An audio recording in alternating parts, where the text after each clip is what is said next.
So welcome to day 2 of the online retreat with me, Ellie Latrobe, facing the tsunami. And in this weekend with the full moon, with the sun in Scorpio, it's really a time where emotions are coming up from the depths. So I wanted to share with you and talk through a kind of concept of emotional polarities. Now this is a kind of a bit of a theory I've been working on, bringing together the Law of Polarity, the Indian concept of Rasas or tastes, and the esoteric astrology work that obviously I'm predominantly working on, studying and creating. So when we have emotions, they are working through our fluid body. They are the liquid part of our personality. They both create thought forms and thought forms influence them. And the way that thought forms influence them are through the sometimes through the adrenal system, through the endocrine system.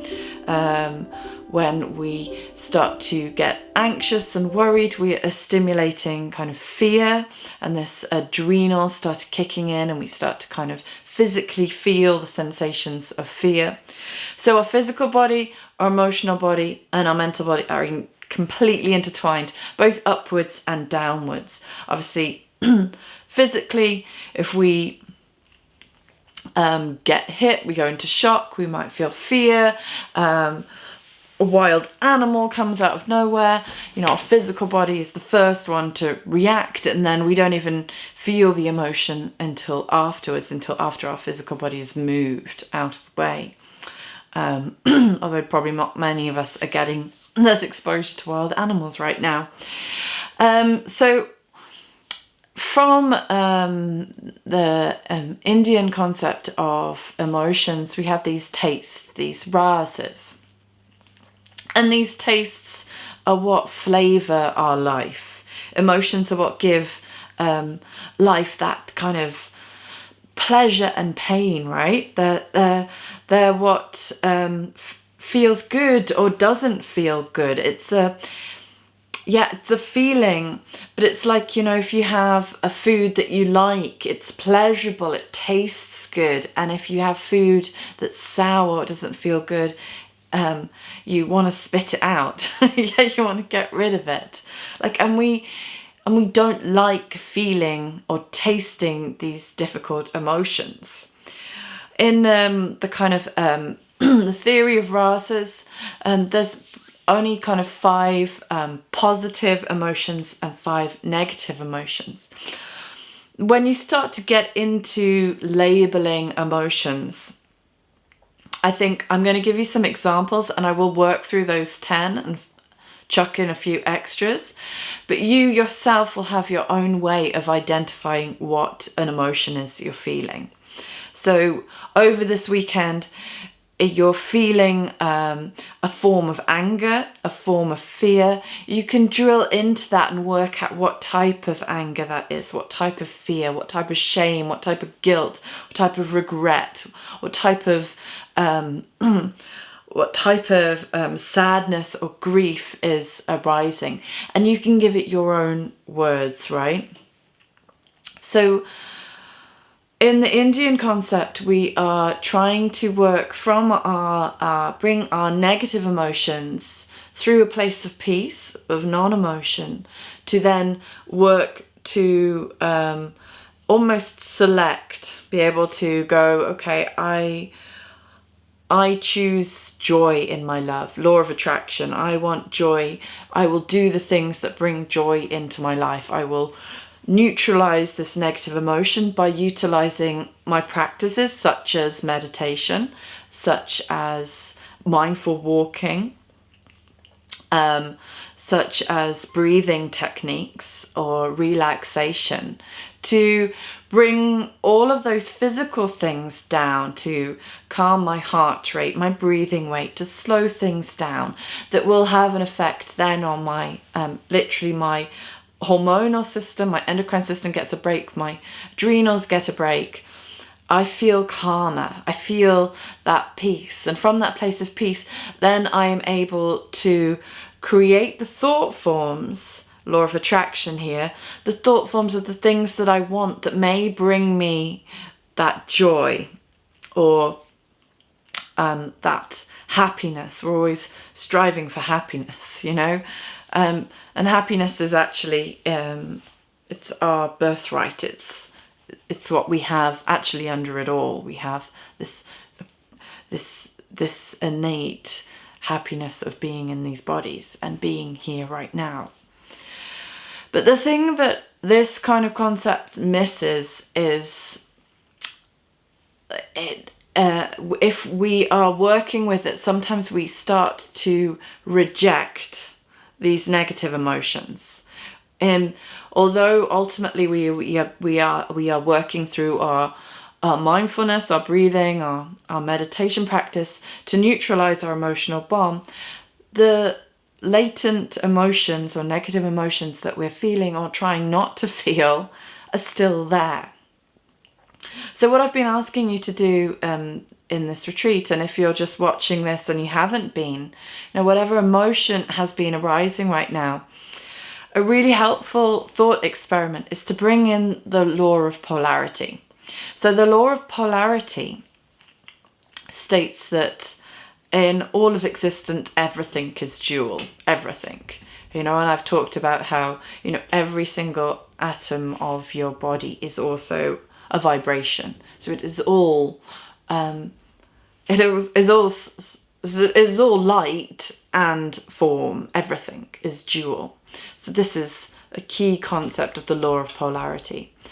And in those poles, essentially, there are only degrees of differenceness. That's actually the same thing that it's talking about.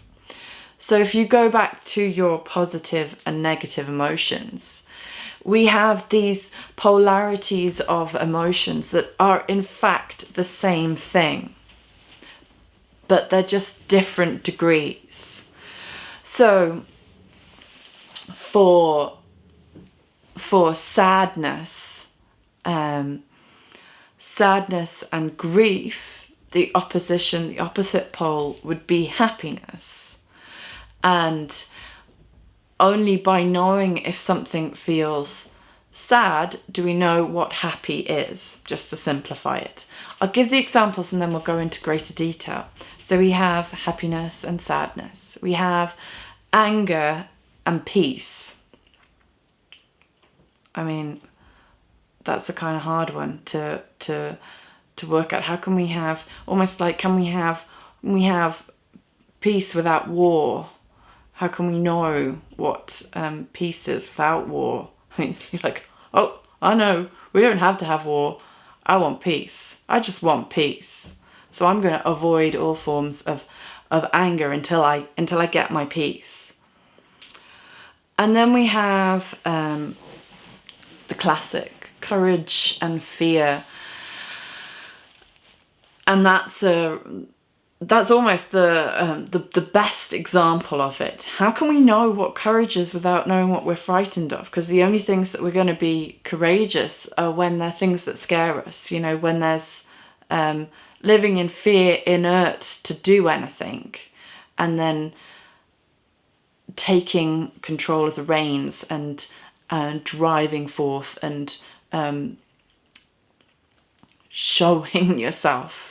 That most fearful thing of showing ourselves. On a more simplistic level, the courage of going to battle and risking your life, whether you presume it's infinite or finite, again, part of another duality, duality. And then we have our shame and our guilt, which are subtly different. So the opposition of shame would be dignity and guilt would be pride. And so we can't have this kind of, or confidence. You can't have this confidence without recognizing and understanding what we feel guilty about. And another obvious one is love and hate. Although I think with this one, you know, I think we've got to be careful, because I think it's love with a little L, not with a big L, because love with the big L is something that actually is, I feel, is the thing in the middle. The thing in the middle that's able to transform all of this, which is able to integrate both sides of the poles. This is the magnetism that draws everything together.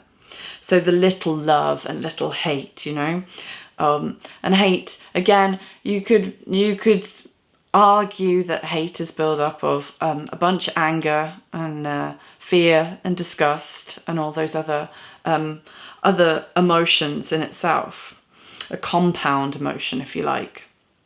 And then disgust, and the polar opposite, I would say, is wonder. Because if you think about what you're disgusted about, they're quite often things that are very human or bodily or revolting. Like it comes with a physicalness. And the opposition in wonder is like, holy crap, how amazing is the universe. Like, you get that when you look up at the stars, because the stars are beautiful. But when you look at a slug that you have squished on the bottom of your shoe, I mean, it's the same thing that's created the stars above you as the slug that you've just trodden on, right? But it's disgust is the feeling that you get, the same as poo or wee or vomit, all the other things that you could feel disgusted about. And then disgust attaches itself onto shame. And all of those things kind of get linked together as those things that we've been brought up to feel bad about, disgusted by, that people may reject us for, right? So we've got the key rasas, which here are joy or happiness, wonder, love, courage. And then we have our opposition of peace, of disgust, of sadness, of hate. Okay, so here's our oppositions. And then in the middle is us trying to be honest and authentic about who we are. The outside, these tastes, this is my circle I'm drawing for you, right? These are our tastes. You know, maybe you view them as I do, we put the positive ones on the top above the surface, and the ones under the surface that we don't want people to see are the negative ones. And then here we have this wheel that we're creating, and the life, if you want to use the Indian word, or the kind of more Hindu look at things of the not self, you know, this is what the Maya, the illusion, the tastes, the pleasures, the existence of living in these bodies and these personalities, right? This wheel of life. This is why we're in these bodies, to experience. And the full experience in this life involves the whole lot. And we desperately want to reject the other. We desperately don't want there to be any war. We don't want there to be any sadness. We don't want them to be shame and fear. We want to live in a place of love and wonder, where people are able to be courageous and face those deepest fears. And here's the kind of the key point that people sometimes confuse when we talk about shadow work, which is effectively what this is. But I'm trying to bring it just into the sphere of looking at what our emotions are, what our feelings are. When we dive into shadow work, we're not trying to focus on those negative emotions, because here we have the law of attraction. If we go into this, I'm feeling angry, and then we go through the Okay, so what's that anger trying to tell me? And then we work out where the anger's coming from. We find the place in our life where it arose, and then we just continually keep telling the story. This is us focusing on one end. What we're trying to do is integrate the poles. So I want you to think of what the emotion is that's arising and try to think of what's the opposition to it. What's the opposite pole? So for anger, it's maybe peace. You could also argue that joy is an opposition to anger. And then we have,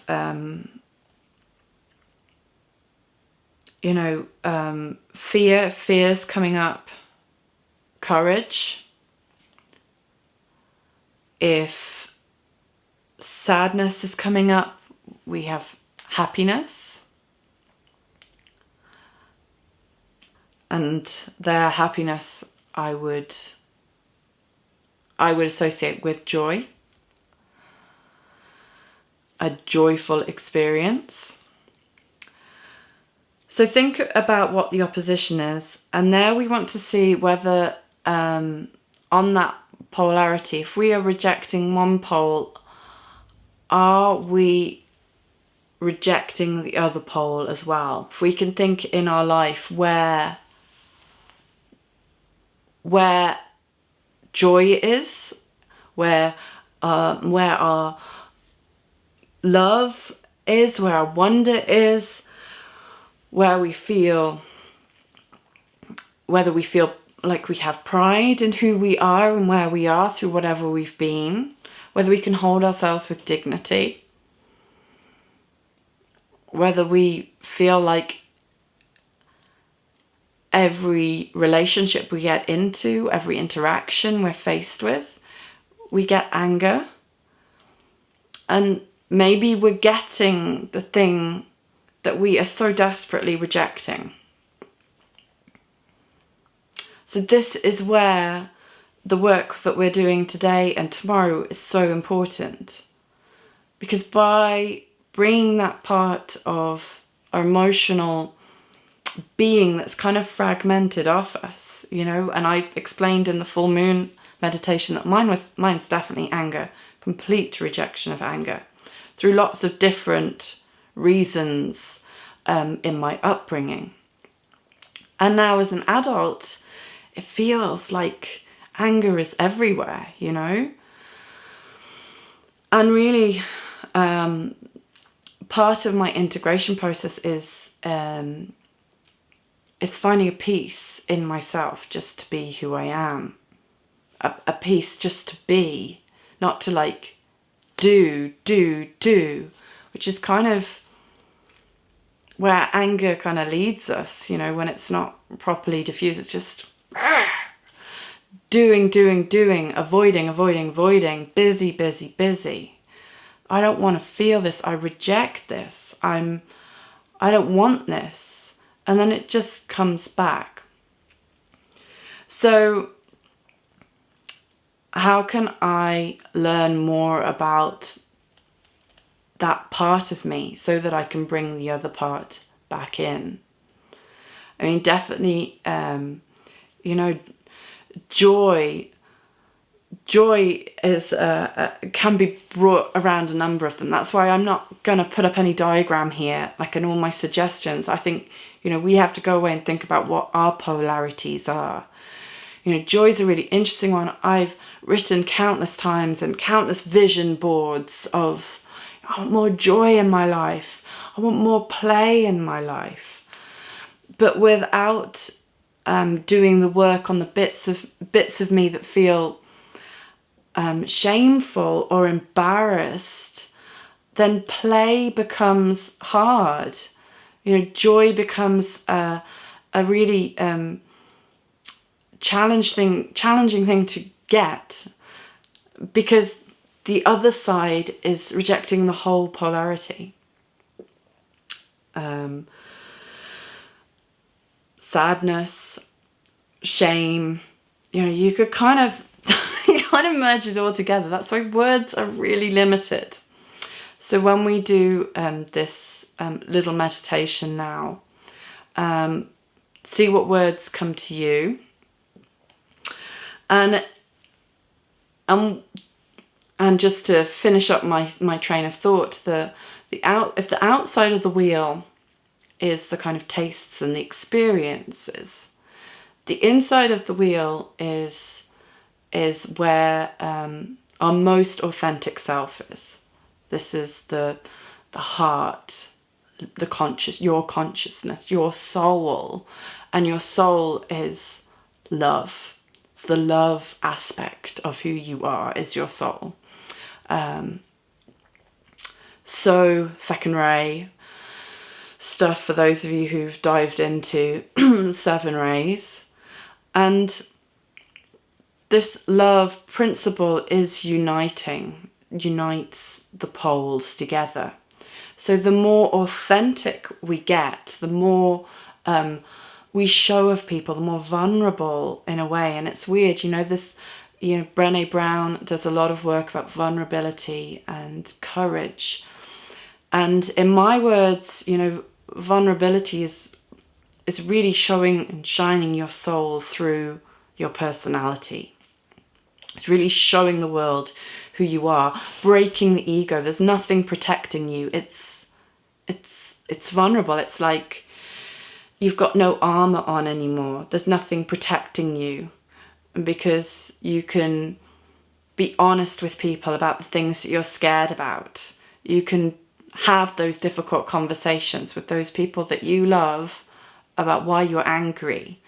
You can talk to your peers or your children about the systems and structures that have brought you shame through your years, or events that have made you sad. And I think there's a massive amount of work going on right now that is really helping to heal the shame, heal the wounds.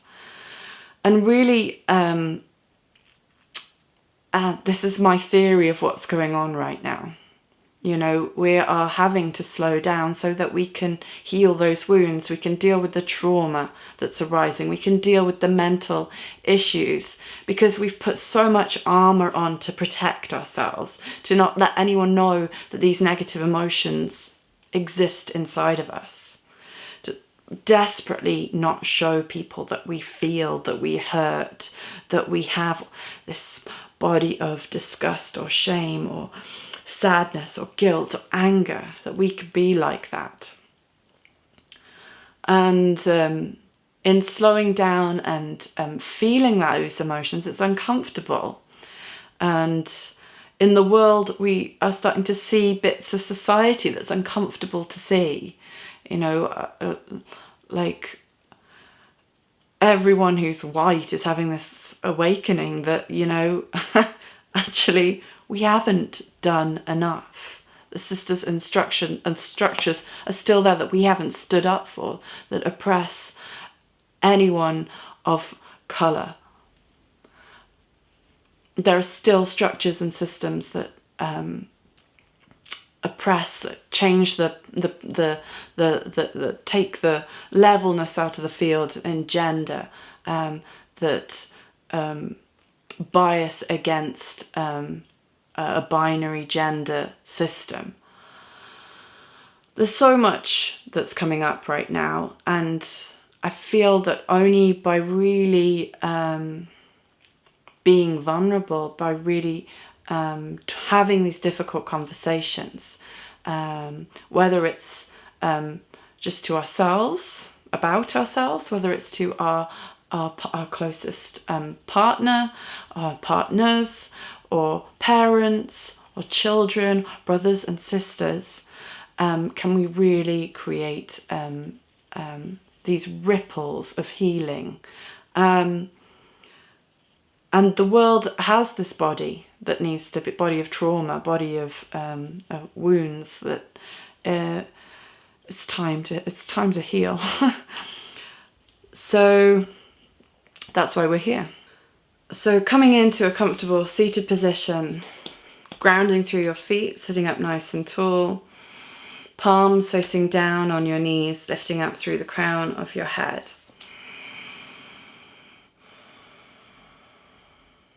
Watching your breath. Connect to the polarity of the ground beneath you. The negative polarity, that which draws you down to the ground, that receives, nourishes. And then upwards, up to the crown of your head above you.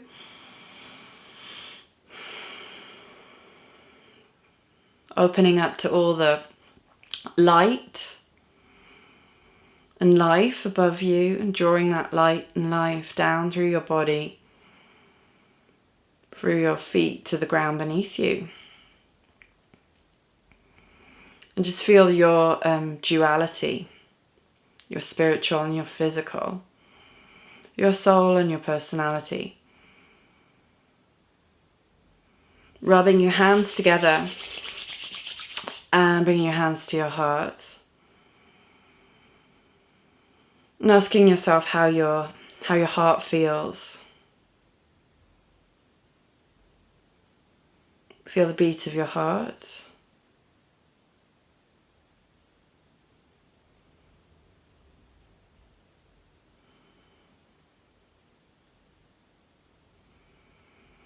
How is your heart feeling today?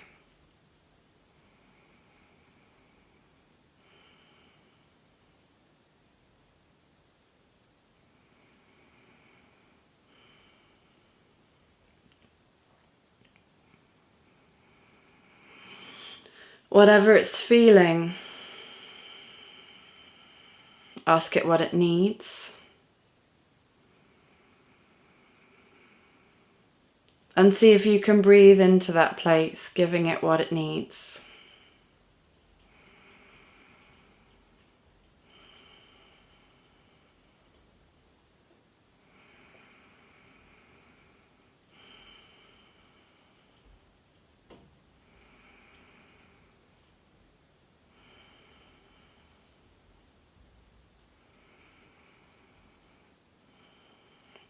And what gift is it going to give you?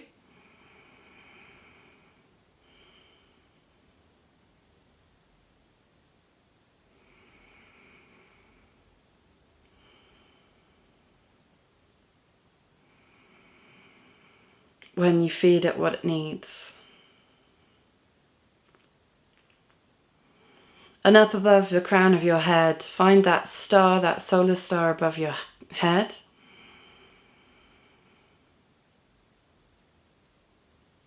And draw in insight, inspiration through the crown to third eye,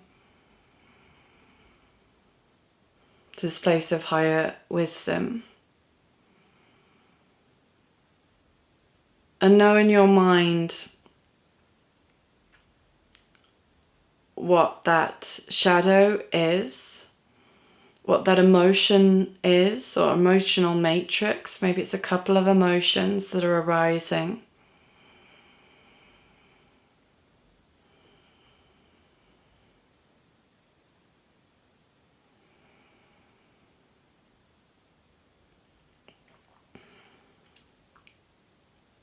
And maybe in your creative imagination, you give it some shape or form, or you name it.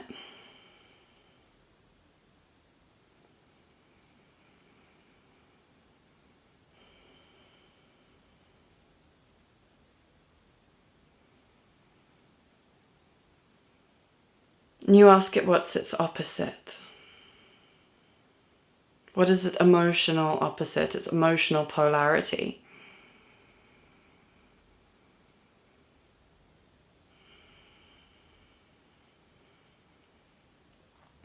And you give that some shape or some form.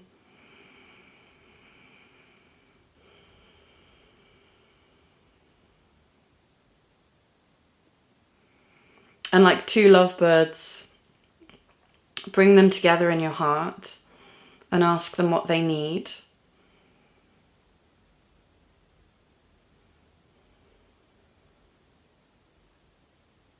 What they need to unite, what they need for a true marriage, for union, marriage of emotions.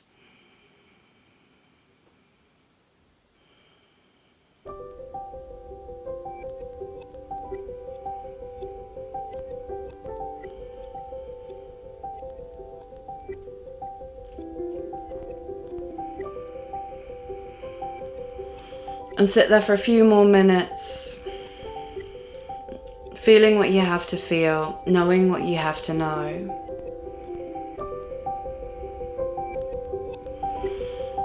And gently releasing. Going to pick up your journal and begin writing, anything you learnt about yourself in that meditation, or along the lines of what emotions are you rejecting, what parts of you are you rejecting, and what do they need? What do they need? Namaste. Until next time.